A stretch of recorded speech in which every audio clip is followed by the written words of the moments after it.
नमस्कार मित्रों,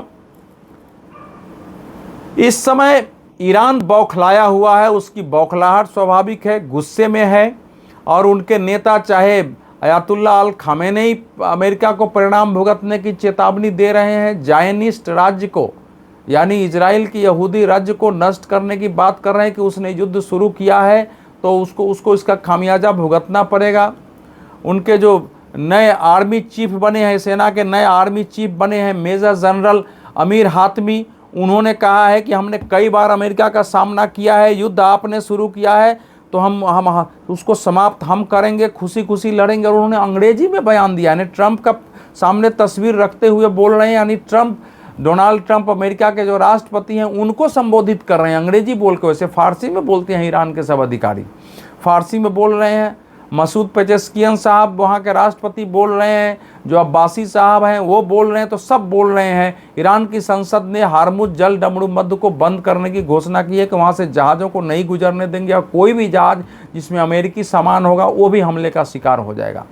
तो उन्होंने अपनी ओर से, और इजराइल को भी इसका परिणाम भुगतना पड़ेगा और अमेरिका को भी भुगतना पड़ेगा। और चूंकि अल्लाह की शक्ति हमारे पास है तो युद्ध में हमारी पराजय हो ही नहीं सकती है।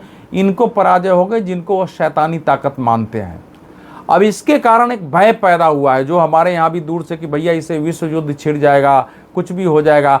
और पहली बार एक देश ने ईरान के साथ लड़ने की घोषणा कर दी है। उस देश का नाम है यमन, जो स्वयं नष्ट भ्रष्ट हो रहा है, जहाँ के आतंकवादी हूती उसका एक प्रकार से देश चला रहे हैं। उसने कहा है कि लाल सागर से अब जहाज़ जाने वाले जहाज़ सावधान रहें, हम उन पर हमला करेंगे।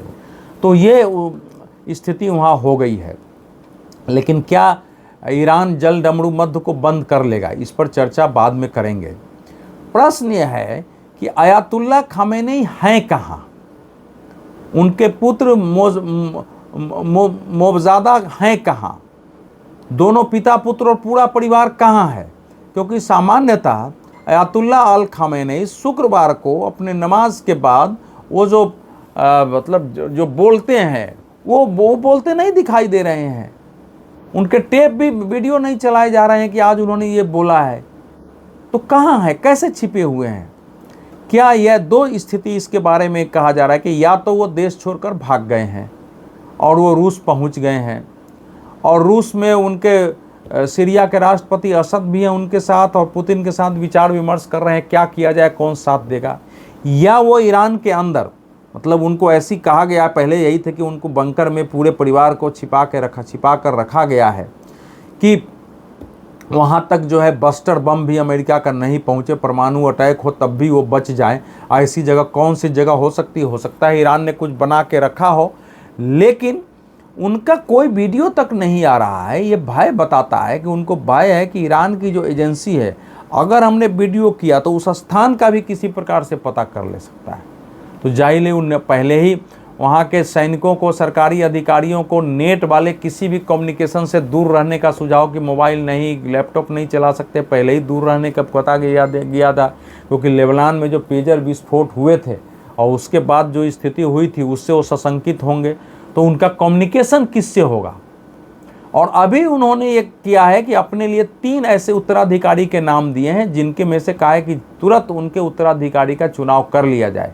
क्योंकि उत्तराधिकारी का वहाँ 80 लोगों की एक परिषद होती है, शूरा परिषद, जो चुनाव करती है। उसमें देश के साथ अयातुल्ला होते हैं, जो वहाँ के इमाम हैं, मौलाना, सब अलग अलग क्षेत्र के लोग होते हैं, और वो अपने सर्वोच्च मजहबी नेता का चुनाव करते हैं, जिनके बारे में मानते हैं कि अल्लाह के बाद मनुष्य के रूप में यही है हमारे पास।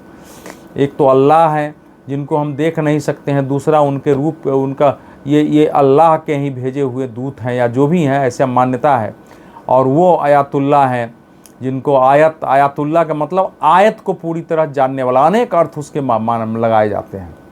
तो इसलिए उनकी उस रूप में मान्यता है कि उनकी जो बोली है वो इस्लाम है, उनके मुंह से जो भी निकलता है वही, खासकर उनके जो समर्थक शिया मुसलमान हैं उनका करने का दायित्व बन जाता है। तो अब ये जो उन्होंने उसमें अपने बेटे को उत्तराधिकारी नहीं बनाया है, उन्होंने नाम भी नहीं दिया है, तो ये जो चुनाव उन्होंने अभी कराने की कोशिश की है, इसका मतलब उनको आशंका है कि हमें मार दिया जाएगा, हमारे सत्ता को पलटने की कोशिश हो सकती है, उखाड़ फेंका जा सकता है और उसके बाद किसी को सत्ता पर बिठाया जा सकता है। तो दोनों हमारे मरने के साथ भी सत्ता यहाँ से समाप्त करके दूसरे को बैठाया जा सकता है। तो सारी परिस्थितियों में जो मेरे जीवन काल में ही अगर चयन हो गया है तो आगे समस्या नहीं होनी है। अगर सत्ता से उखाड़ दिया तो चूंकि वो सर्वोच्च मजहबी नेता होगा तो इसलिए उस आधार पर इस्लामिक क्रांति को पुनर्स्थापित करने के लिए वो लड़ेगा, चाहे जैसे भी लड़े, उसके साथ उसके गार्ड वगैरह सब लड़ सकते हैं।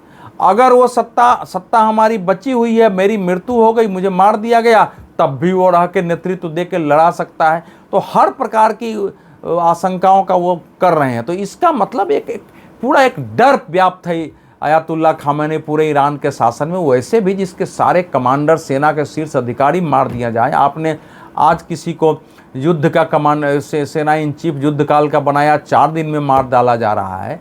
तो परमाणु वैज्ञानिक मारे जा रहे हैं, पुलिस के चीफ मारे जा चुके हैं, खुफिया चीफ मारे जा चुके हैं।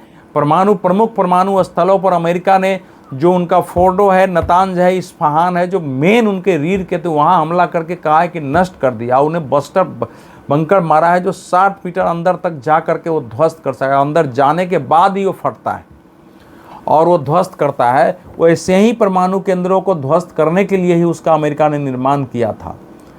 और जो कुछ अमेरिका के राष्ट्रपति डोनाल्ड ट्रंप साहब ने उसके बाद कहा, अपनी सफलता के लिए सैन्य कर्मियों को बधाई दी, कहा कि यह केवल अमेरिका ही कर सकता है। तो उनको विश्वास है और सैटेलाइट के चित्र बताते हैं कि नष्ट हुआ है काफ़ी हद तक।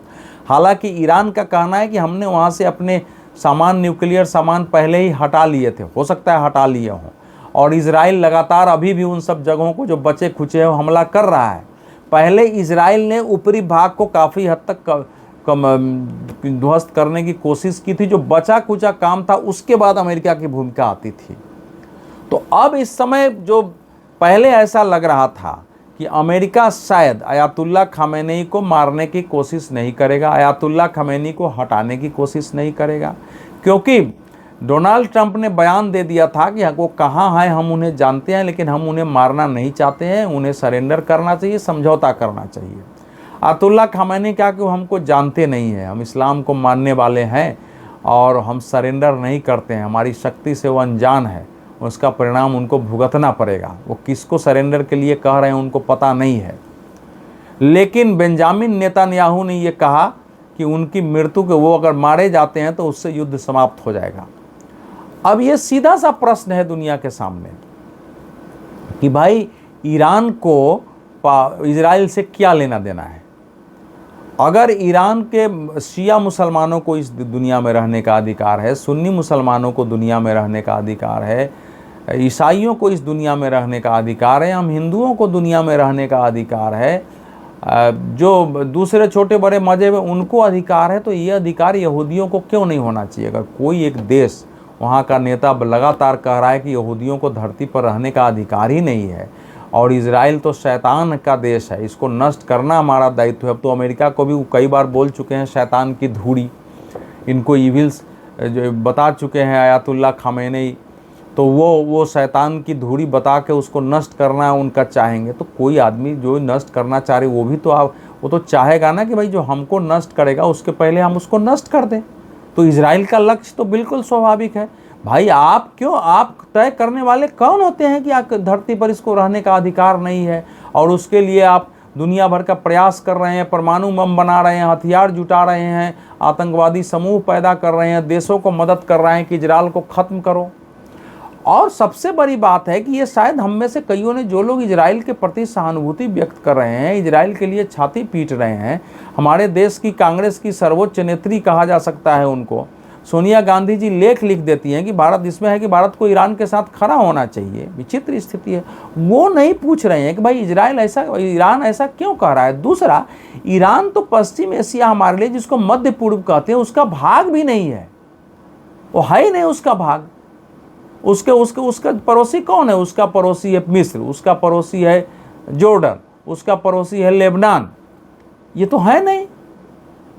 ये 2000 किलोमीटर दूर बैठे हुए हैं और इनको इजराइल से क्या प्रॉब्लम है? इजराइल कभी इनको ऐसे मारने तो गया नहीं है, पहले अरब के युद्ध में शामिल भी नहीं हुए हैं, तो वो क्यों ऐसा चाह रहे हैं? तो ये जो आपके अंदर का एक इस्लाम का, शिया इस्लाम का जो को भाव है कि हमको अल्लाह का आदेश है कि हमको इन शैतानों को, यहूदियों को नष्ट करना है और हमारी इस्लामिक क्रांति के द्वारा जो हमने सत्ता बदला है उसका ध्येय है, तो आप भी नष्ट होने के लिए तैयार रहिए। तो मुझे लगता है कि अब अमेरिका का भी इंटरेस्ट इसमें है, क्योंकि डोनाल्ड ट्रंप आजकल जो करना होता है केवल वही नहीं बोलते हैं, जो नहीं करना होता है वही बोलते हैं। इस युद्ध से हमारा कोई लेना देना नहीं है, हमने तो पूरा, हमारे पास क्या, हम अभी उनको देखेंगे। और उसके बाद वो हमला भी कर देते हैं, मार देते हैं, फिर इजराइल को धन्यवाद भी देते हैं। फिर वो कहते हैं कि हमने पूरे समन्वय के साथ, कोऑर्डिनेशन बना के इजराइल के साथ ये काम किया है, पहले किसी शासन ने ऐसा कोऑर्डिनेशन नहीं बनाया। तो उनका तो वो कह रहे हैं कि अगर अयातुल्ला खामैनी को हम मारना नहीं चाहते हैं तो यकीन मान लिए वो मारना चाहते होंगे, उनको सत्ता से हटाना चाहते ही होंगे, क्योंकि अमेरिका का इंटरेस्ट उसी में है कि वो सत्ता से हट जाए, वो सत्ता से हट जाए, इजराइल सशक्त रहे, इजराइल बचा हुआ रहे। ये अमेरिका का वायदा भी है, ये अमेरिका का कि अपने राष्ट्रीय हित में भी है, क्योंकि सारा तेल तो उसी क्षेत्र में है। उस सारे तेल पर मुस्लिम देशों का कब्जा है, उनके यहाँ है। और मुस्लिम देशों का कोई अमेरिका से दिली प्रेम तो है नहीं, अमेरिका भी मुसलमानों को लेकर बहुत ज़्यादा प्रेम नहीं रखता है, लेकिन इजराइल से उनका प्रेम है। तो एक इजराइल अगर सशक्त है तो वहाँ पूरा वो बैलेंस रखेगा, इसलिए अमेरिका की अपनी वो रणनीति है। अब इसमें आयातुल्ला खामैनी का शासन अगर जाता है, क्योंकि वो बोल जरूर रहे हैं कि हम जो है परिणाम भुगतेगा, लेकिन थोड़े बहुत 2-4 जगह हमले कर सकते हैं। ईरान की हैसियत इजराइल को ही समाप्त करने की नहीं बन पाई, तो अमेरिका के अड्डों समाप्त करना तो दूर की बात है। उनके किसी एक अड्डे पर आपने 2-4 बम गिरा दिए, या वो भी कठिन है, या 2-4 मिसाइल मार दिए, 10, 20, 50 ही मार दिए, उससे अमेरिका नहीं ख़त्म हो सकता है। उसके उस क्षेत्र के अनेक देशों में उसके अड्डे हैं, और उसके 40,000 से ज़्यादा तो अपने जवान हैं। और सबसे बड़ी बात है कि जो नाटो है, वो छोटा सा ऑर्गेनाइजेशन भले आपको लगता हो, नाटो में ये उसका नियम है कि किसी एक देश पर आपने हमला किया तो सभी देश पर हमला माना जाएगा और सभी युद्ध में शामिल हो जाएगा। तो जैसे ही अमेरिका पर ईरान ने हमला किया उसके किसी जगह पर, कि बस उन नाटो का दायित्व जानता है, उसमें जर्मनी, फ्रांस, इटली, ब्रिटेन, सारे देश फिर उसके साथ होकर अलायंस बना के उसके लिए लड़ेंगे, उस सेना भेजेंगे। वो उनका नाटो का नियम है। तो ईरान उसके बाद बचेगा कहाँ?